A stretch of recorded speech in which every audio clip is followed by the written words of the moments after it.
जो मी केक तुमच्याशी शेअर करणार आहे तर तोही एकदम मस्त आणि एकदम छान असा असणार आहे. 1 किलो व्हाईट फॉरेस्ट केक आपण पाहणार आहोत आणि व्हाईट फॉरेस्ट केकसाठी मी कोणकोणते जे क्रश आहेत किंवा काय वापरते ते तुमच्याशी शेअर करणार आहे. तर बघा इथे एकदम मस्त असा हा स्पॉन्ज आहे तर तो मी बेक करून घेतलेला आहे. 360 ग्रॅम इतकं मी प्रीमिक्सचं 1 किलोसाठी वापरत असते आणि 20 ग्रॅम जे तेल आहे तर ते आणि गरजेनुसार पाणी इतकं वापरून हा स्पॉन्ज आहे तर तो बेक करून घेतलेला आहे. नेहमीप्रमाणेच या केकच्या लेयर आहेत तर त्याही बनवून घेतल्या. तर तुम्ही पाहू शकता की या केकच्या खूप मस्त अशा 3 लेयर झालेल्या आहेत आणि आपला स्पॉन्जही खूप सुंदर असा बेक झालेला आहे. आता यानंतर 10 बाय 10 या साईजचा इथे केक बोर्ड घेतलेला आहे. त्यावरती थोडीशी व्हिप क्रीम आहे तर तीही लावून घेतली आणि आपली पहिली लेयर आहे तर तीही ठेवून घेतली. आता यानंतर आपला केक आहे तर तो व्यवस्थित असा शुगर सिरपने सोक करून घ्यायचा आहे. त्यामुळे केकची जी टेस्ट आहे तर तीही खूप मस्त आणि सॉफ्ट अशी लागते. आता याच्यावरती व्हिप क्रीम आहे तर तीही पसरवून घेऊयात. व्हिप क्रीममध्ये व्हॅनिलाचं जे इसेन्स आहे तर तेही ॲड केलेलं आहे. त्यामुळे केकची जी टेस्ट आहे तर ती खूप मस्त अशी लागते. व्हाईट फॉरेस्ट केकसाठी मला वाटते जास्त डार्क असे क्रश किंवा इसेन्स ॲड करण्यापेक्षा सॉफ्ट जे इसेन्स आणि क्रश आहे तर ते यूज केल्यामुळे केकची जी टेस्ट आहे तर ती खूप सुंदर अशी लागते. व्हॅनिलाचा इथे व्हॅनिलाचा सिरप आहे तर ते इथे मी यूज केलेलं आहे.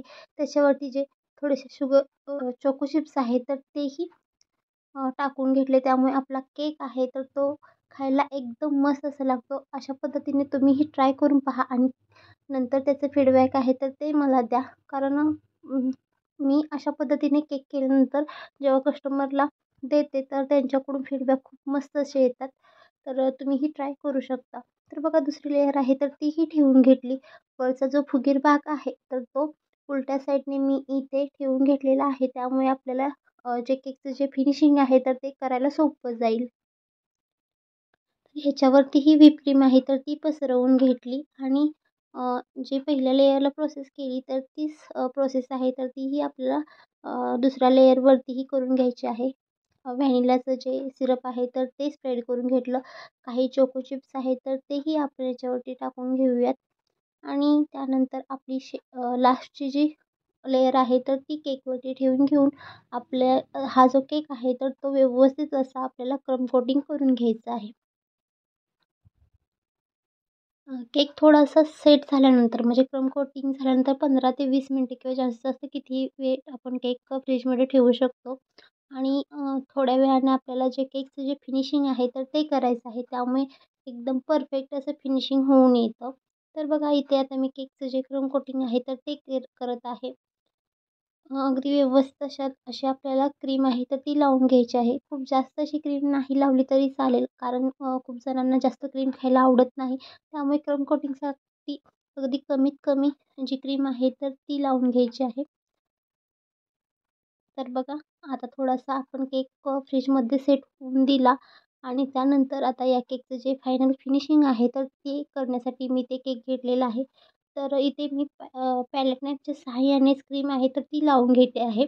तुम्ही पायपिंग बॅगमध्ये जी ही व्हिपिंग क्रीम आहे तर ती ॲड करून व्यवस्थित अशी क्रीम लावून घेऊनही फिनिशिंग आहे तर ते करू शकता. त्यामुळे आपला केक एकदम परफेक्ट असा फिनिशिंग होऊन येतो.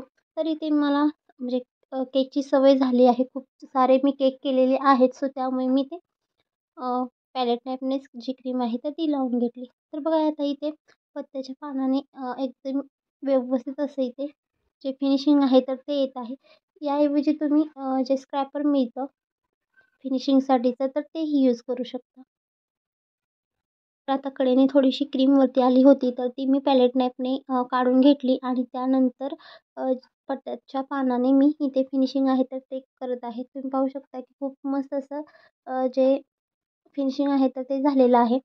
ते जिगच्या स्क्रॅपर घेतलेला आहे आणि त्याने केकच्या कडेने जी डिझाईन आहे तर ती करून घेतली. इथे व्हाईट कंपाऊंड आहे, व्हाईट चॉकलेट तर त्याचेही काही अशा पद्धतीने कट करून घेतलेले होते आणि तेही कडेने व्यवस्थित असं डेकोरेट करून घेतलं. व्हाईट फॉरेस्ट आणि ब्लॅक फॉरेस्ट केकसाठी मी जी खालची बॉर्डर असते तर ती मी जास्तीत जास्त करून करत नाही. त्यामुळे ना आपला केक एकदम परफेक्ट बेकरी स्टाईल दिसून येतो. जर बॉर्डर तुम्हाला करायची असेल तर तुम्ही करू शकता, पण मी शक्यतो करून व्हाईट फॉरेस्ट आणि ब्लॅक फॉरेस्टसाठी जी बॉर्डर आहे तर ती करत नाही. मध्येही काही जे आपले व्हाईट फॉरेस्टचे जे पीसेस होते तर तेही डेकोरेट केले. आता नोर्बन हे नोझल घेतलेलं आहे आणि हे जे काही रोझेट आहेत तर ते मी इथे बनवत आहे. त्याच्यावरती तुम्ही चेरीही ठेवू शकता. इथे माझ्याकडे चेरी अवेलेबल नव्हती, सो मी जे रेड जेल आहे तर ते केकवरती डेकोरेट करत आहे. हॅपी बर्थडेचा टॅग आपल्याला इथे मध्ये डेकोरेट करायचा आहे आणि आपला आजचा जो व्हाईट फॉरेस्ट केक आहे तर तो अगदी छान असा मस्त असा बनलेला आहे. तर हा केक तुम्हाला कसा वाटला ते मला कमेंट